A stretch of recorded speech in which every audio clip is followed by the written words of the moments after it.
할텐 서울 복음방송 주안의 하나 3부 방송으로 이어집니다.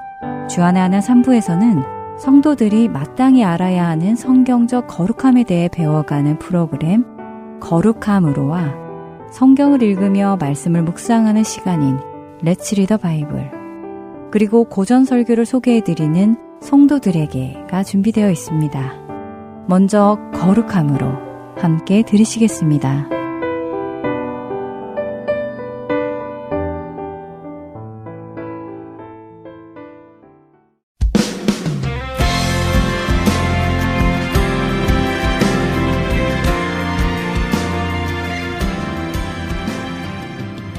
애청자 여러분, 안녕하세요. 거룩한 하나님의 백성으로 사는 것이 무엇인가 생각해보는 시간입니다. 거룩함으로 진행의 정다은입니다. 네, 여러분 안녕하세요. 강승규입니다. 하나님께서 은혜로 죄인인 우리를 거룩하게 하셨지만 그 거룩함을 지키도록 경건의 훈련을 해야 함을 나누었어요. 예, 한 주간 거룩함에 이르는 경건의 훈련 잘 하셨습니까? 네, 정말 감사하게도 이 거룩함으로 시간을 통해 성경 말씀을 배우고 하나님의 뜻을 배우고 하다 보니까요, 제 삶 속에서 저도 모르게 변화가 일어나고 있는 것을 알게 되었어요. 예, 그렇습니까? 기쁜 소식이네요. 어떤 변화가 있으셨습니까?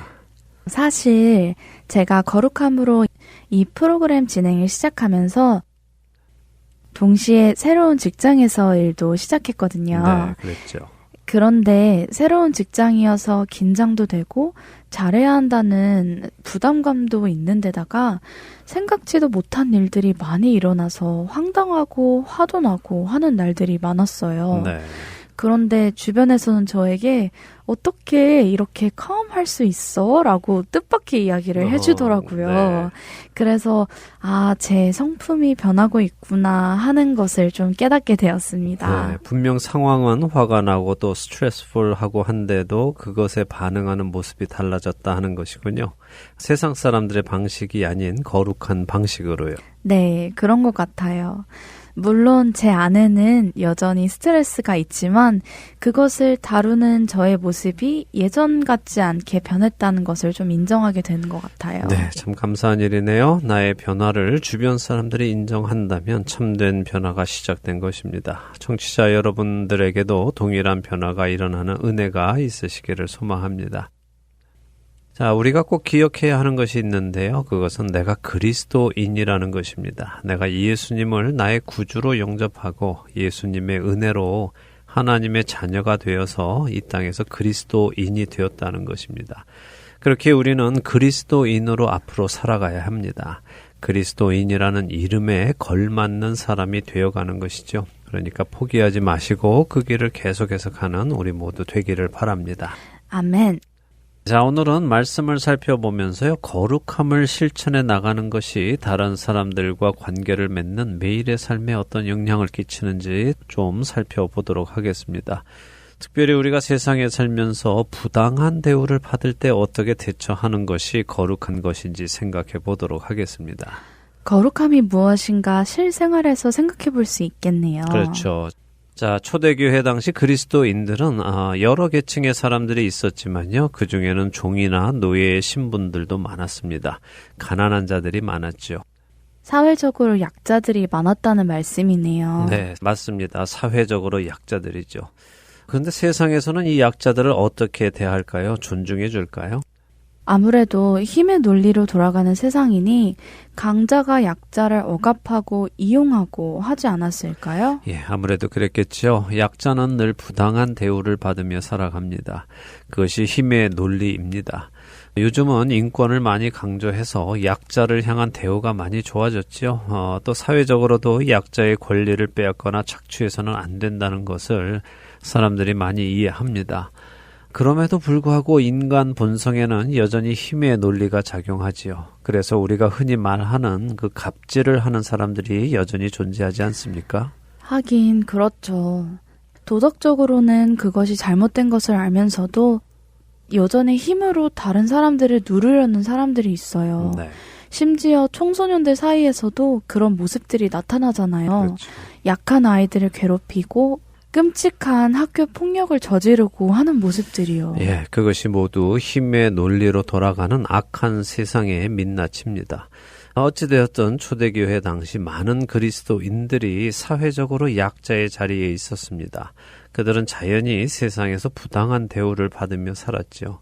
자, 그런 그들의 어려움을 예수님은 모르셨을까요? 사도들이 몰랐을까요? 당연히 아셨겠죠.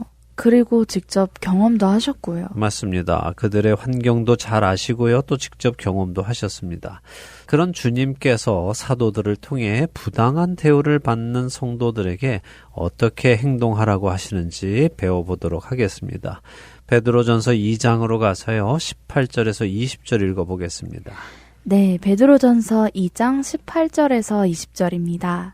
사환들아 범사에 두려워함으로 주인들에게 순종하되 선하고 관용하는 자들에게만 아니라 또한 까다로운 자들에게도 그리하라. 부당하게 고난을 받아도 하나님을 생각함으로 슬픔을 참으면 이는 아름다우나 죄가 있어 매를 맞고 참으면 무슨 칭찬이 있으리요. 그러나 선을 행함으로 고난을 받고 참으면 이는 하나님 앞에 아름다우니라. 네. 말씀만 읽어도 마음이 무거워지는데요. 쉽지 않지요? 예, 하지만 그게 거룩한 것입니다. 자, 한 절씩 살펴보죠. 18절에 보니까 사환들은 무엇을 하라고 요구를 받습니까? 범사에 두려워함으로 주인들에게 순종하라고 하시네요. 네. 주인들에게 순종하라라고 하셨다면 대부분 종이나 노예들에게 하시는 말씀일 테고요. 그렇습니다. 그런데 참 중요한 말씀이 있죠. 선한 주인, 또 관용, 부드러운 주인에게만 순종하라고 하십니까? 아니요. 까다로운 자들에게도 그렇게 하라고 하시네요. 네. 참 어려울 것 같아요. 예, 여기 까다로운 자들이라는 헬라어는요, 스콜리오스라는 단어인데요. 이건 심술궂은, 완고한, 고집이 센 이런 의미입니다. 말만 들어도 순종하고 싶지 않은 마음부터 들어요. 예, 그게 자연스러운 반응이죠. 그래서 거룩함이란 세상과 다른 곧 우리 육신의 자연스러운 반응과 반대되는 것입니다. 하지만 생각해 보세요. 선하고 부드러운 주인에게 순종하는 것이 뭐가 어렵겠습니까? 그건 오히려 당연한 것이겠죠. 하긴 그렇죠. 지난번에도 나눈 것처럼 우리에게 잘 대해주는 사람에게만 잘 대하는 것은 세상과 다르지 않은 것이죠. 예, 맞습니다. 당연한 일을 하면서 그것이 잘하는 것이라고 생각하는 것은 잘못입니다.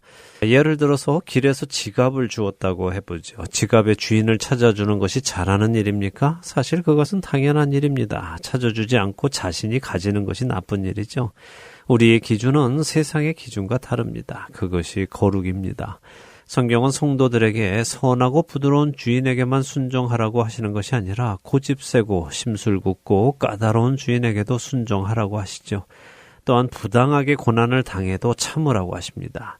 부당하게 고난을 받는다는 것은 불의한 일, 불공평한 일을 당한다는 말씀인데요. 그런데도 어떻게 하라고요? 참으라고 하시네요. 네, 참는데 그 이유가 있습니다. 그렇죠? 네, 하나님을 생각하며 참으라고 하시네요. 네, 불의한 일을 당할 때에 또 부당하게 고난을 받을 때에 하나님을 생각하며 참으라고 하십니다.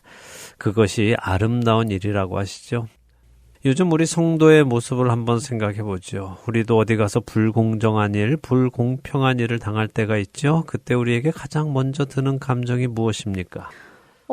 이게 뭐야, 이러면 안 되지 하면서 막 화나고 기분이 나빠질 것 같아요. 네, 그렇죠. 그게 불의에 대한 우리의 자연스러운 반응입니다.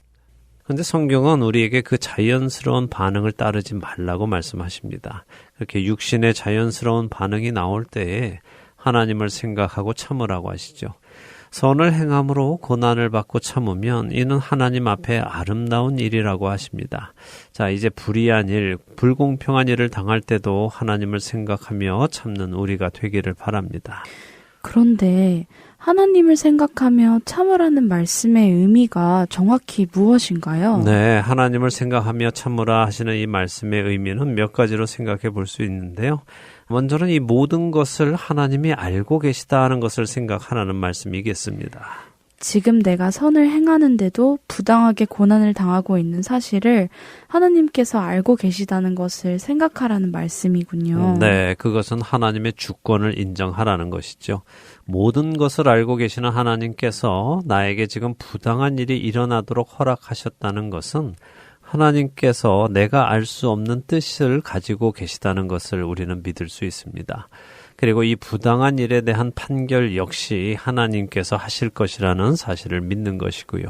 이 부분을 우리가 로마서에서 좀 찾아보도록 하겠습니다. 로마서 12장 19절에서 21절 읽어볼까요?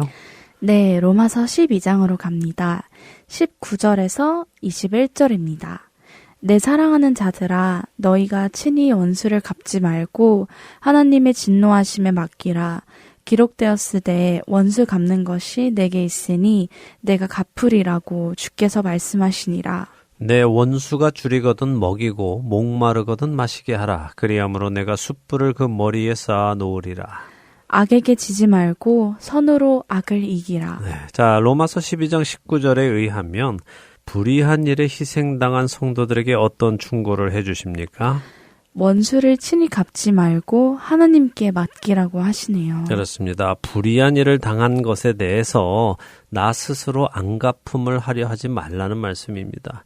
왜냐하면 하나님이 다 알고 계시니까요. 자, 그렇다면 공의로운 하나님께서 공의롭게 그 판단을 해 주실 것입니다. 그것을 믿고 참으라는 말씀입니다. 근데 참기만 하는 것이 아니라요, 더 나아가 다른 것도 하라고 하시죠. 그게 뭡니까? 그 원수가 줄이거든 먹이고 목마르거든 마시게 하라고 하시네요. 네. 이게 어떻게 가능할까요? 너무 미울 텐데요. 그렇죠. 그래서 거룩한 것입니다. 세상과 다른 것이죠. 성경은 그렇게 하는 것이 악에게 지지 않고 선으로 악을 이기는 것이라고 말씀하십니다. 자, 정리를 해보면요. 성도인 우리가 할 일이 있고 하나님이 하실 일이 있습니다. 부당하게 고난을 당해도 우리는 우리가 할 일, 곧 원수를 사랑하는 일을 해야 합니다. 그것이 악을 선으로 이기는 것입니다. 그리고 그 부당한 일에 대한 판결은 하나님께 맡기는 것이 우리가 할 일이고요. 거룩한 성도의 삶이란 바로 그런 것이네요. 세상과 같지 않다는 것이 더 구체적으로 보여요. 네, 자, 이제 베드로전서 2장으로 다시 가보겠습니다. 21절에서 25절까지 읽어보죠. 네, 베드로전서 2장 21절부터 25절입니다. 이를 위하여 너희가 부르심을 받았으니 그리스도도 너희를 위하여 고난을 받으사 너희에게 본을 끼쳐 그 자취를 따라오게 하려 하셨느니라. 그는 죄를 범하지 아니하시고 그 입에 거짓도 없으시며 욕을 당하시되 맞대어 욕하지 아니하시고 고난을 당하시되 위협하지 아니하시고 오직 공의로 심판하시는 이에게 부탁하시며 친히 나무에 달려 그 몸으로 우리 죄를 담당하셨으니 이는 우리로 죄에 대하여 죽고 의에 대하여 살게 하려 하심이라. 그가 채찍에 맞음으로 너희는 나음을 얻었나니 너희가 전에는 양과 같이 길을 잃었더니 이제는 너희 영혼의 목자와 감독 되신 이에게 돌아왔느니라. 네, 자, 베드로 사도는 우리가 부당한 고난을 당할 때도 하나님을 생각하며 참는 일이 왜 아름다운지를 설명해 주고 계십니다. 자, 21절을 보세요. 예수님은 누구를 위해서 고난을 받으셨습니까? 우리를 위해 고난을 받으셨다고 하시네요. 네, 22절에 보면 예수님은 고난을 받으실 이유가 없으심을 알 수 있죠. 죄를 범하지도 않으시고 그 입에 거짓도 없으시니까 말입니다. 자, 아주 중요한 말씀인데요. 잘 생각해 보시기 바랍니다. 예수님은 아무 잘못도 죄도 없으신데 고난을 받으셨습니다. 우리를 위해서 말입니다. 근데 21절에 보니까 그냥 고난만 받으신 것이 아니라 우리에게 본을 끼치시기 위해서 그러셨다고 하십니다. 우리로 그 자취를 따라오게 하려고 말이죠. 자, 보세요. 예수님께서 죄를 범하지 않으셨음에도 불의하게 고난을 받으시면서도 대항하지 않으시고 하나님께 심판을 맡기셨습니다. 그랬더니 어떤 결과가 일어났습니까? 24절에서 25절에 말씀하시죠. 예수님이 그렇게 하심으로 우리가 죄에 대해 죽고 의에 대해 살게 되었고 우리가 나음을 입었고 길을 잃었던 우리가 영혼의 목자와 감독 되신 이에게 돌아오게 되었다고 하시네요. 네, 자, 이 말씀을 우리가 다시 정리하면요. 예수님께서 이렇게 불의한 고통을 당하시면서도 하나님을 생각하시며 참으심으로 인하여 우리 죄인들이 구원에 이르게 되었다는 말씀이지요. 그리고 예수님은 우리로 그 길을 따라오게 하셨다고 하십니다. 그렇기에 우리가 예수님을 따라서 불의한 고통 속에서도 화를 내거나 스스로 원수를 갚으려 하거나 하지 않고 하나님을 신뢰하며 우리는 우리가 할 일, 원수를 사랑하는 일을 하면 또 다른 자들이 구원의 주체가 되시는 예수님 앞으로 돌아와서 생명을 얻는 일이 생긴다는 말씀입니다.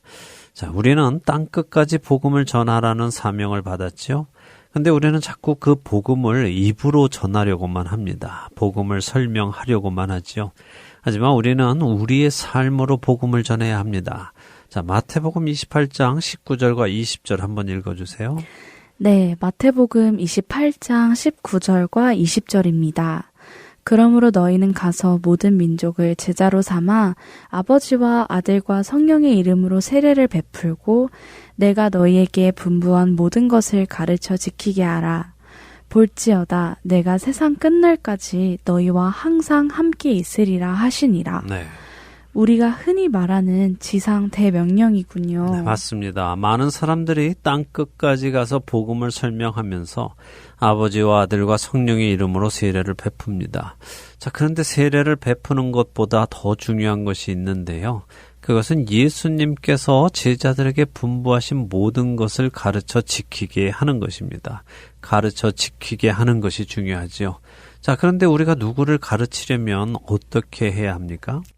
먼저 자신이 알아야 하고 자신이 해야 하죠. 그렇습니다. 말로만 가르치면 사람들이 모릅니다. 가르쳐서 지키게 하려면 먼저 시범을 보여주어야 하죠. 그래서 기독교계에는 이런 말들이 전해오는데요. 복음을 설명하는 데는 몇 분이면 충분하다. 하지만 복음을 보여주는 데는 평생이 걸린다라는 말도 있고요. 항상 복음을 전파하십시오. 전파하다 필요하다면 말을 사용하십시오. 라는 말도 있죠. 아, 우리가 깊이 생각해 볼 말씀들이네요. 결국 복음을 전하는 것은 입이 아니라 우리의 삶이라는 것이네요. 예, 오늘날 복음이 잘 전해지지 않지요? 교회가 쇠퇴하고 있습니다. 왜 그럴까요? 복음을 전해 듣는 사람들이 복음의 귀를 막고 있습니다. 왜 그럴까요? 복음을 전하는 교인들의 모습이 자신들이 전하는 예수님과 닮아 있지 않기 때문에 그렇습니다. 우리가 예수님의 발자취를 따라간다면 여전히 주님은 그런 우리를 통하여 잃어버린 양들을 목자와 감독 대신 예수님께로 돌아오게 하실 것입니다. 우리는 그리스도의 본을 따르기 때문에 구원에 이르는 것은 아닙니다. 이미 우리가 구원에 이르렀기 때문에 그리스도의 본을 따르며 사는 것이죠. 이것이 거룩한 삶입니다. 부디 이것을 기억하며 거룩하게 살아가는 우리가 되기를 바랍니다. 아멘. 거룩한 삶, 그 삶이 무엇인지 갈수록 명확해지는 것 같아서 두렵기도 하지만 한편으로 마음이 뜨거워지기도 합니다. 어떻게 사는 것이 그리스도인의 삶인지, 그리고 그 삶을 통해 어떤 일들이 이루어질지 알게 되니 책임감도 생기고요. 이제 부당한 일을 당할 때 하나님을 생각하며 참음으로 하나님 앞에 아름다운 삶을 살아가도록 하겠습니다. 네, 그렇게 되는 우리 모두가 되기를 바랍니다. 거룩함으로 이제 다음 주 마지막 시간인데요. 마지막 시간에는 거룩함이 가정에서 어떻게 나타나는지 살펴보고 마무리하도록 하겠습니다. 가정에서의 거룩함이요? 네. 더 실제적인 내용들을 보게 되겠네요. 기대가 됩니다. 우리를 부르신 주님을 따라 한 주간도 거룩함을 지켜내시는 우리 모두가 되길 바라며 거룩함으로 오늘 순서 마치겠습니다. 네, 저희는 다음 주에 다시 뵙겠습니다. 안녕히 계십시오. 안녕히 계세요.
계속해서 함께 성경을 읽고 성경 속 지혜를 나누는 시간인 Let's Read the Bible로 이어집니다.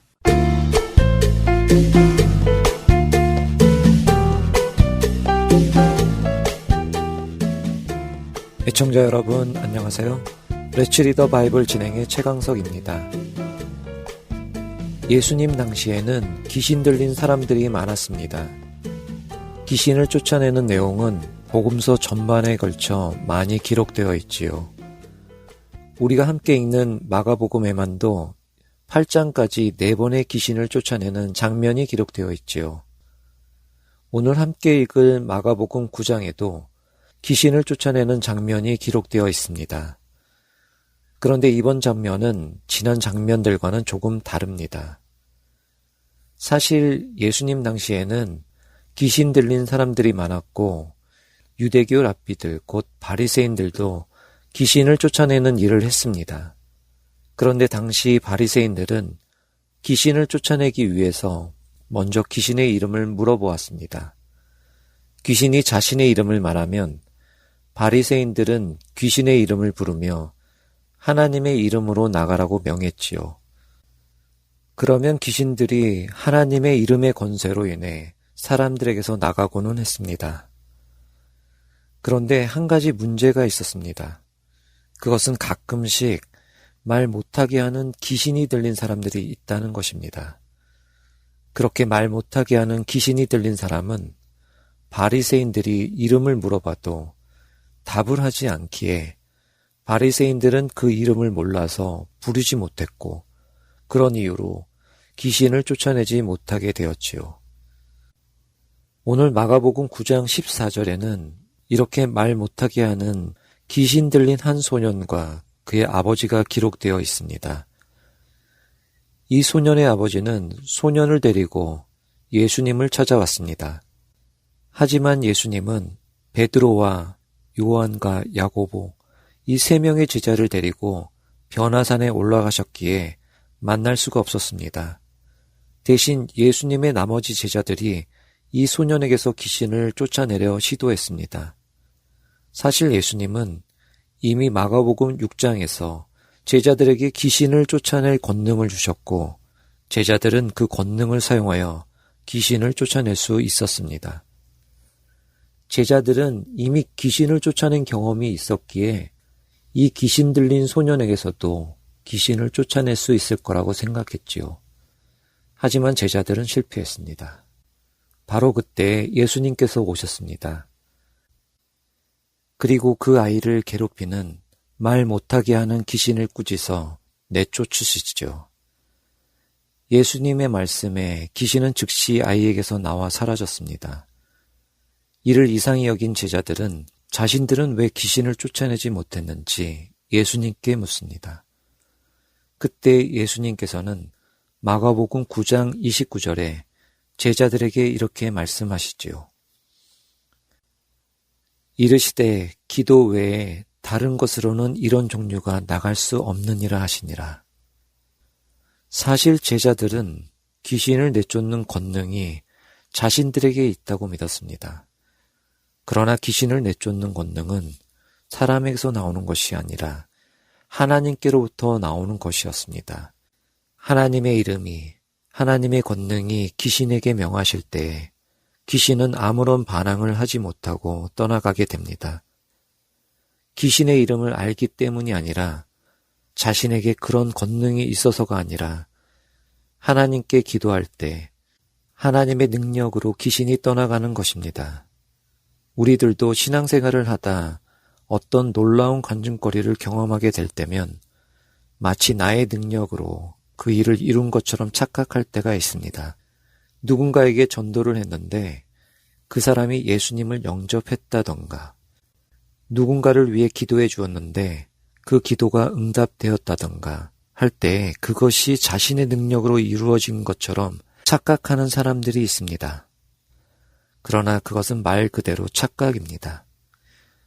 누군가가 예수님을 알게 되거나 병이 고침을 받거나 문제가 해결되는 것은 우리의 능력으로 일어나는 일이 아니라 오직 하나님의 뜻으로 이루어진 것임을 우리는 항상 기억하며 겸손한 자리에 있어야 합니다. 그것이 자신의 힘으로 되는 일이라 착각할 때에 우리는 실패하게 될 것입니다. 주님 안에 늘 겸손히 그분의 주권을 인정하며 그분의 능력과 긍휼을 구하는 우리가 되기를 바랍니다. Let's read the Bible 마가복음 9장 14절에서 29절까지의 말씀을 읽겠습니다.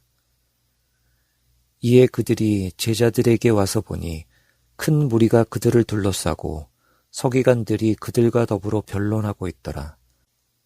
온 무리가 곧 예수를 보고 매우 놀라며 달려와 문안하거늘 예수께서 물으시되 너희가 무엇을 그들과 변론하느냐? 무리 중에 하나가 대답하되 선생님, 말 못하게 귀신 들린 내 아들을 선생님께 데려왔나이다. 귀신이 어디서든지 그를 잡으면 거꾸러져 거품을 흘리며 이를 갈며 그리고 파리해지는지라. 내가 선생님의 제자들에게 내쫓아달라 하였으나 그들이 능히 하지 못하더이다. 대답하여 이르시되 믿음이 없는 세대여, 내가 얼마나 너희와 함께 있으며 얼마나 너희에게 참으리요. 그를 내게로 데려오라 하시매 이에 데리고 오니 귀신이 예수를 보고 곧 그 아이로 심히 경련을 일으키게 하는지라. 그가 땅에 엎드러져 구르며 거품을 흘리더라. 예수께서 그 아버지에게 물으시되 언제부터 이렇게 되었느냐 하시니 이르되 어릴 때부터이니이다.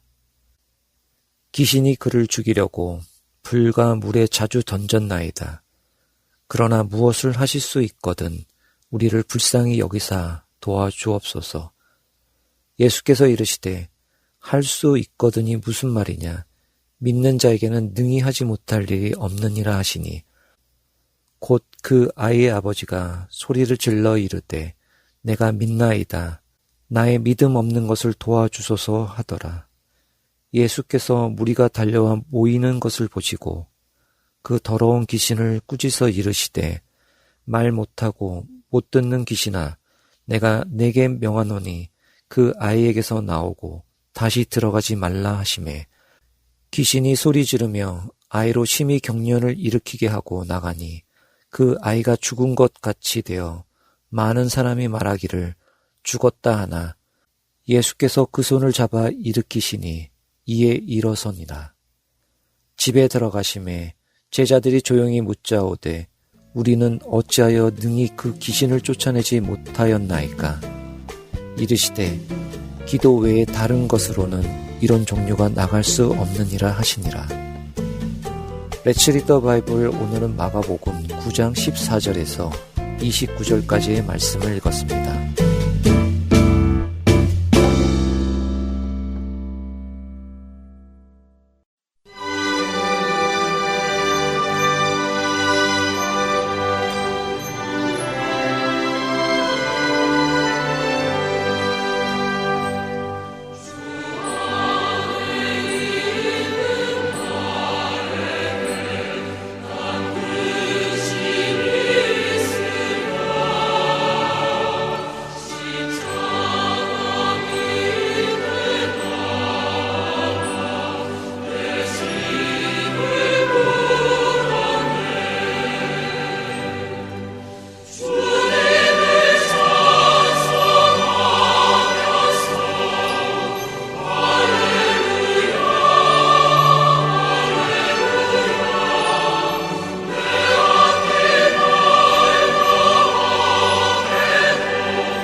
지역 마켓 및 여러 가지 한인 업소는 복음을 전할 수 있는 선교의 좋은 통로입니다. 커네티컷주에는 한인들이 18,000명 정도 살고 있다고 합니다. 현재 커네티컷주에는 하트앤서울 복음방송 CD가 배치되는 한인 마켓이 없습니다. 이 지역에 위치한 한미 오리엔털 푸드 또는 Gmart에 하트앤서울 복음방송 CD를 놓아주시고 관리해 주실 동력자를 찾습니다. 매주 혹은 한 달에 2번 정도 방문하여 CD를 배치해 주실 수 있는 분은 연락 주세요. 사무실 전화번호 602-866-8999입니다.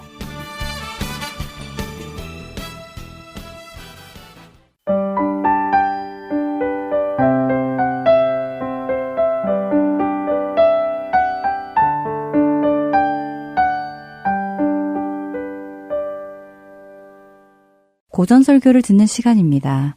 성도들에게 보내드립니다.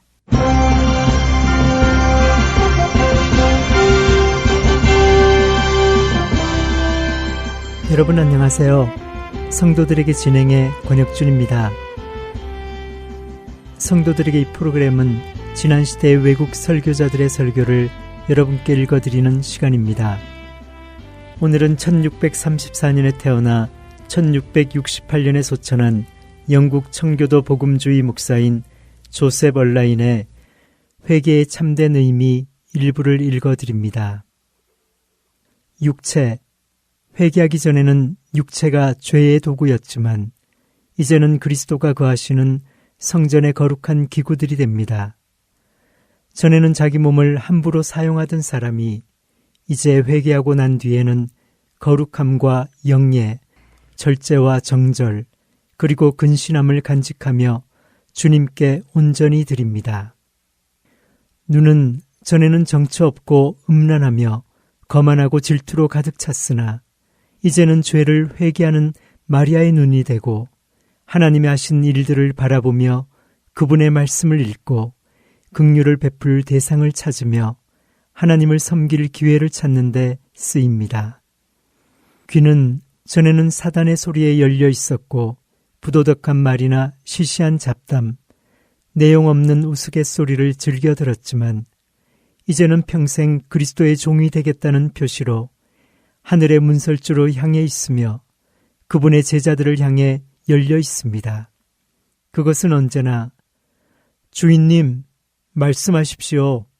종이 듣겠습니다. 라는 자세를 하고 있습니다. 그것은 가뭄의 비를 기다리듯 그분의 말씀을 기다리며 일정한 음식보다 꿀과 꿀송이보다 그 말씀을 더 귀하게 여깁니다.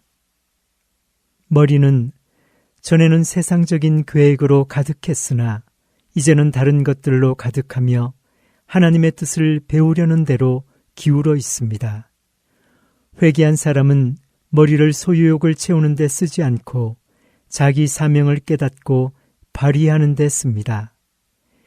그의 머리에 들어있는 생각과 관심은 주로 어떻게 하면 하나님을 기쁘시게 하며 죄에서 떠날 것인가에 몰두해 있습니다. 마음은 전에는 더러운 정욕의 소굴이었지만 이제는 향기로운 제단입니다. 거기에서는 거룩한 사랑의 불이 항상 타오르고 매일 기도와 찬미의 제사가 드려지며 거룩한 소원의 향기와 감사와 눈물의 호소가 끊임없이 올라갑니다. 입은 이제 생명의 우물입니다. 회개한 사람의 혀는 순백한 은과 같고 그의 입술은 많은 사람의 영혼을 먹입니다. 이제는 은혜의 소금이 그의 말에 맛을 내고 부패를 막아주며 더러운 대화, 아첨, 자랑, 욕설, 거짓말, 맹세, 험담 등 이전의 마음속의 지옥에서 불처럼 타올라오던 것들로부터 사람을 깨끗하게 해줍니다. 목구멍은 이전에는 열린 무덤이었으나 이제는 기도와 거룩한 대화에 순결한 숨결을 내보냅니다. 회개한 사람의 언어는 이제 세상 사람의 언어와 다릅니다. 즉 하나님과 그리스도 그리고 내세의 일에 대해서 말할 때처럼 유창할 데가 없습니다. 그의 입은 지혜를 냅니다. 그의 혀는 자기를 지으신 분의 덕과 영광을 찬미하는 은나팔입니다. 여기서 여러분은 위선자에게 위와 같은 특징들이 얼마나 결핍되어 있는지를 보게 될 것입니다. 그는 천사처럼 말할지 모르나 그의 눈에는 질투가 가득하고 그의 손에는 불의로 얻은 것들이 쥐어져 있습니다. 그의 손은 깨끗할지 모르나 마음은 잔뜩 썩어 있고 세상적인 걱정으로 가득하며 정욕이 끓고 있고 거만과 저기가 도사리고 있습니다. 느부갓네살이 본 형상처럼 그의 머리는 금입니다. 머리에 많은 지식이 들어있지만 발은 진흙입니다. 그의 정서는 세속적입니다. 그는 세상 것들에 마음을 두며 그가 가는 길은 감각적이고 향락적인 길입니다. 그런 것들이 그에게서 떠나지 않습니다. 삶과 실천, 세 사람은 새로운 삶의 길을 취합니다. 그는 하늘에 속한 자입니다. 그는 그리스도께서 효과적인 은혜로 부르시는 순간부터 그분이 좋습니다. 그는 하나님께서 그에게 새 마음을 주시고 그 마음에 율법을 새겨주시는 순간부터 그분의 계명 안에서 걸으며 그분의 판단에 따라 행합니다. 비록 죄가 그 안에 거할 수도 있지만 그것이 그를 주관하지는 못합니다. 그는 거룩함의 열매를 맺습니다. 비록 많은 실수를 하지만 항상 예수님의 율법과 삶을 자기의 모범으로 바라보며 하나님의 모든 계명에 대해서 진정 어린 존경심을 품습니다. 그는 작은 죄나 일을 적게 한 것에도 양심의 가책을 받습니다. 그가 해결하고 싶어도 할 수 없는 약점들은 그의 영혼의 짐입니다. 그 짐은 다른 사람의 눈에는 먼지 같아 보일지라도 그에게는 작지 않은 고통거리입니다. 진정한 회개는 교회에 있을 때와 집에 있을 때 사람이 달라지는 것이 아닙니다. 기도할 때는 성자였다가 상점에서는 속이는 것이 회개가 아닙니다. 박하와 회양의 11조는 내면서 율법에서 더 중요하게 요구하는 의와 자비와 신뢰를 무시하는 것이 회개가 아닙니다. 경건한 채 하면서 도덕을 무시하는 것이 회개가 아닙니다. 진정한 회개는 자기의 모든 죄에서 돌이켜 하나님의 모든 율법을 지키는 것입니다. 비록 열의만 앞서고 실제로는 완전하지 못하더라도 아무리 작은 범죄라도 그냥 묵인하고 넘어가지 않는 것이 회개입니다. 회개한 사람은 말씀을 즐거워하며 기도에 전념하며 손을 펴고 마음을 기울여 줄인 사람들을 돌봅니다. 그는 공의를 행함으로 죄를 속하고 가난한 자를 긍휼히 여김으로 죄악을 속합니다. 그는 매사에 정직하게 살고 하나님과 사람들에게 해를 끼치지 않으려는 선한 양심을 가집니다. 여기서 여러분은 스스로 좋은 그리스도인이라고 생각하는 사람들에게 결핍되어 있는 것을 다시 볼 것입니다. 그들은 율법을 편벽되이 지키고 손쉬운 종교적 의무만을 행합니다. 그들은 율법은 철저히 지키려고 하지 않습니다. 그들은 마치 설익은 과일과 같습니다. 그들은 말을 바르게 하고 사람과의 거래에서 약속을 잘 지키지만 혼자 있을 때에는 경건한 생활을 하지 않고 스스로를 살피거나 마음을 다스리는 일에 대해서도 관심이 없습니다. 그들은 교회에 잘 출석합니다. 그러나 그들의 가정을 살펴보면 그들의 정신이 세상적임을 발견하게 될 것입니다. 혹시 그들이 가정에서 예배를 드린다고 해도 그 시종을 주위에서 보면 실제로는 그들의 영혼이 조금도 보살핌을 받지 못하고 있음을 알게 될 것입니다. 그들은 스스로 경건하다고 여기지만 자기 혀를 제갈먹이지 않고 있으며 따라서 그들의 경건은 헛됩니다. 또 비록 그들이 가정에서 기도 생활을 한다고 하더라도 그들의 가게에 나가보면 그들에게는 고객을 능숙하게 속이는 방법이 몸에 배어 있음을 보게 될 것입니다. 위선자는 이처럼 순종하는 일에 철저하지 못합니다. 회개할 때 우리는 죄, 사단, 세상, 그리고 우리 자신의 의로부터 돌이킵니다. 우리는 죄로부터 돌이킵니다.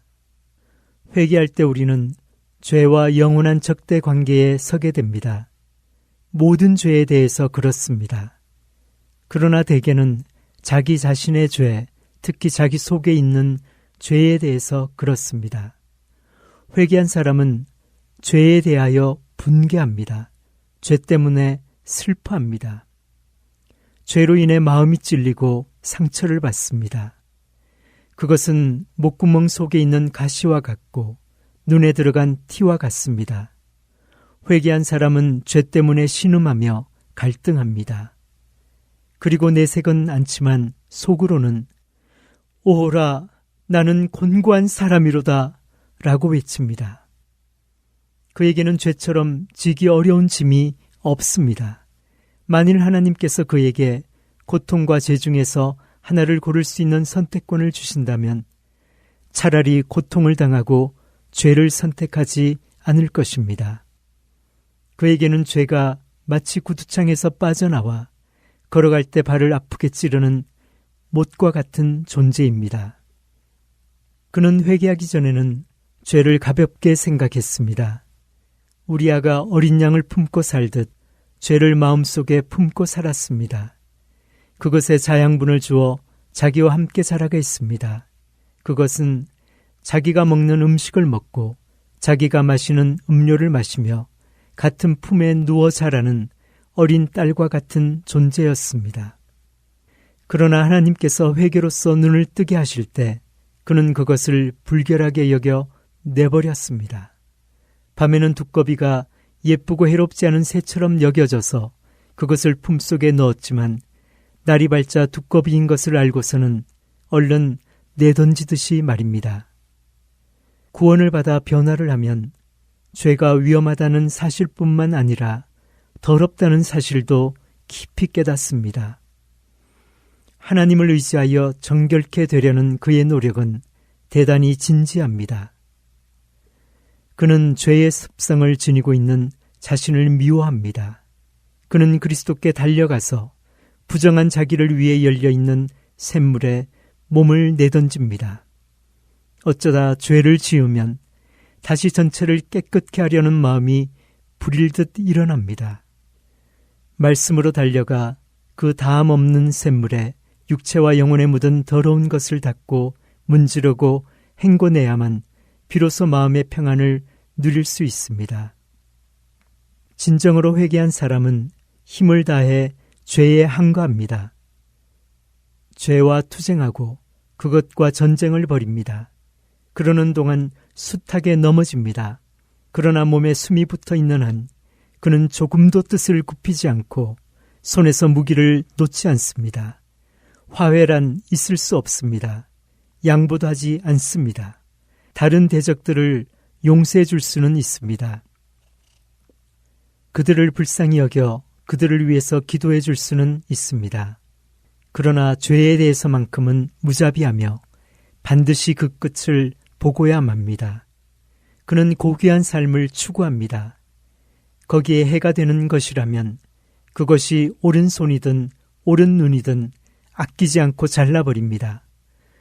비록 자기 본성에 만족을 주고 세상 친구들에게서 호평을 받게 하는 죄일지라도 그것을 용인하고 즐기기보다는 차라리 그것이 주는 이득을 시궁창에 내던지고 신용이 떨어지는 것을 감수하며 쾌락의 꽃이 자기 손에서 마르도록 그대로 방치합니다. 죄를 만날 때마다 다가가서 불쾌한 표정으로 내 대적이여 내가 언제 너를 찾았느냐고 말합니다.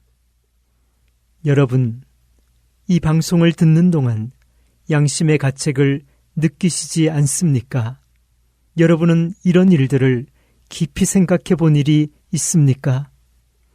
이 방송을 들으시면서 과연 그런가 하고 성경을 뒤적인 일이 있습니까? 그렇지 않다면 제가 드리는 말씀을 다시 들으시길 권해드립니다.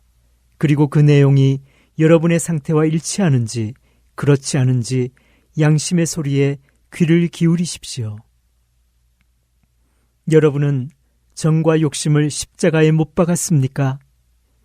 입으로 고백했을 뿐만 아니라 죄, 곧 정욕을 만족시키는 모든 죄와 살면서 알고도 짐짓 행하는 일상적인 죄의 행습도 버렸습니까?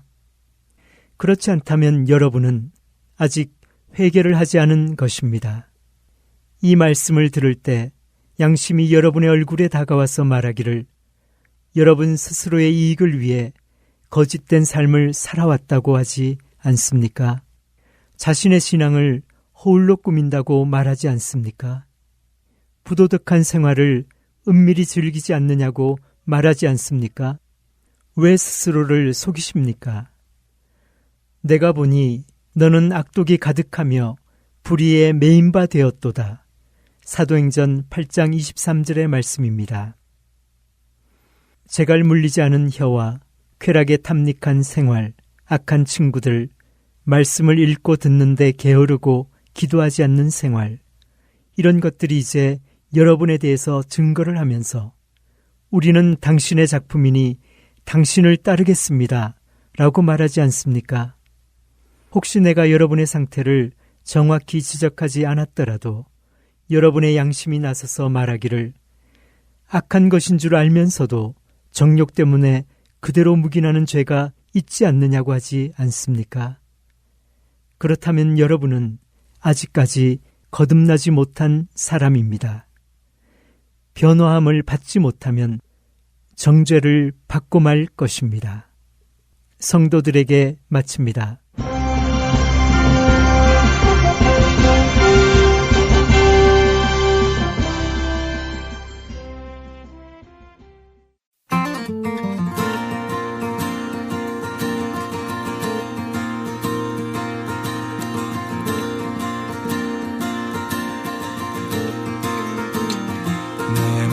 시험 무거운 짐을 주 예수 앞에 아뢰이며 근심에 쌓인 날 돌아보사 내 근심 모두 맡으시네 내 모든 괴로움 닥치는 예수 앞에 아뢰이며 주께서 친히 날 구해주사 넓으신 사랑 베푸시네 무거운 짐을 나 홀로 지고 견디다 못해 쓰러질 때 불쌍히 여겨 구원해 주니 은혜의 주님 오직 예수 짐은 점점 무거워질 때 주 예수 앞에 아뢰이며 주께서 친히 날 구해 주사 내 대신 짐을 져주시네 무거운 짐을 나 홀로 지고 견디다 못해 쓰러질 때 불쌍히 여겨 구원해 주니 은혜의 주님 오직 예수 무거운 짐을 나 홀로 지고 견디다 못해 쓰러질 때 불쌍히 여겨 구원해 주니 은혜의 주님 오직 예수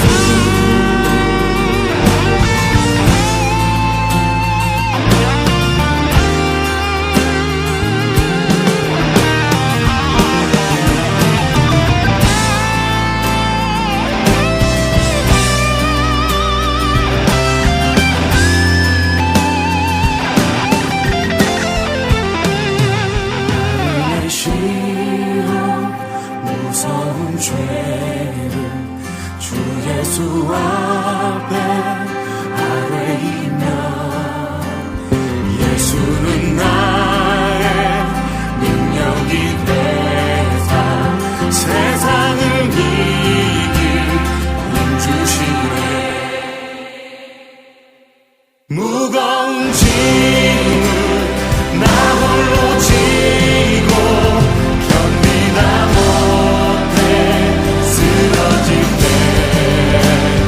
불쌍히 여겨 구원해 주리 은혜의 주. 우리 다시 한번 고백합시다. 무거운 짐을 나 홀로 지고 견디다 못해 쓰러질 때 불쌍히 여겨 구원해 주리 은혜의 주. 우리 목소리로 고백합시다. 무거운 짐을 나 홀로 지고 견디다 못해 쓰러질 때 불쌍히 여겨 구원해 주리 은혜의 주님 오직 예수. 불쌍히 여겨 구원해 주리 은혜의 주님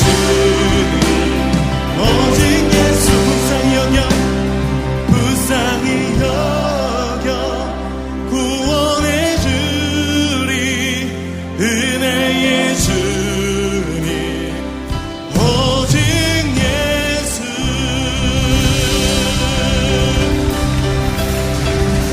우리 구원이 되시며 우리 소망이 되신 주님께 큰 영광의 박수와 큰 함성을 드리길 바랍니다. 할렐루야.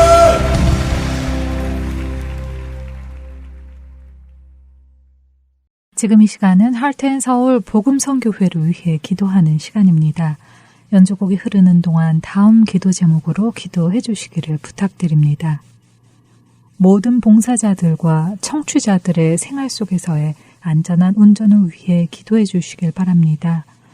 미국에서는 가까운 거리라도 차로 이동해야 하는 만큼 운전이 떨어질래야 떨어질 수 없는 일상인데요. 사람들은 더욱더 인내심과 참을성, 양보의 마음이 없어지는 것 같고 날이 갈수록 난폭 운전자들이 많은 것 같습니다.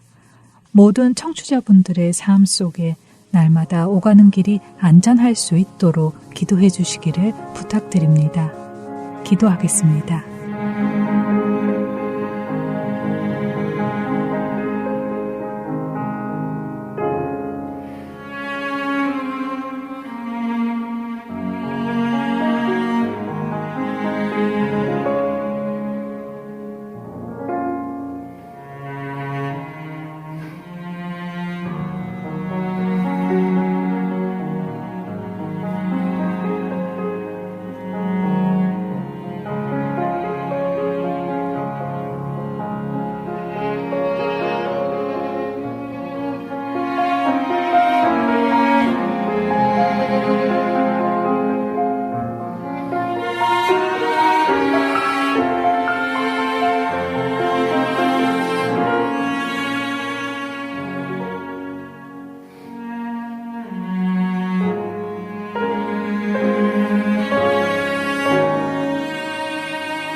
좋으신 하나님 아버지, 차를 타고 이동하는 모든 청취자들과 봉사자들의 오가는 길을 지켜주시옵소서.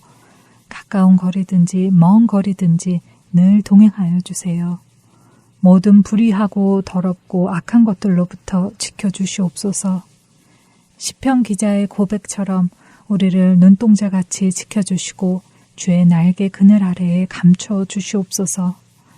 혹시 장거리 출장이나 여행 중에 있는 자들이 있다면 졸음으로부터도 지켜주시고 안전하게 귀가하도록 이끌어 주시옵소서.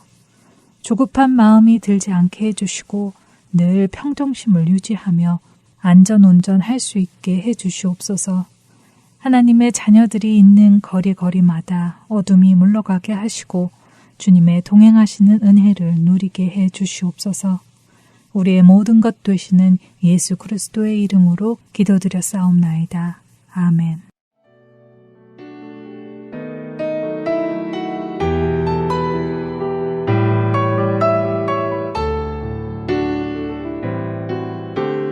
지금까지 주안의 하나 3부 함께해 주셔서 감사드립니다. 계속해서 주안의 하나 4부로 이어집니다.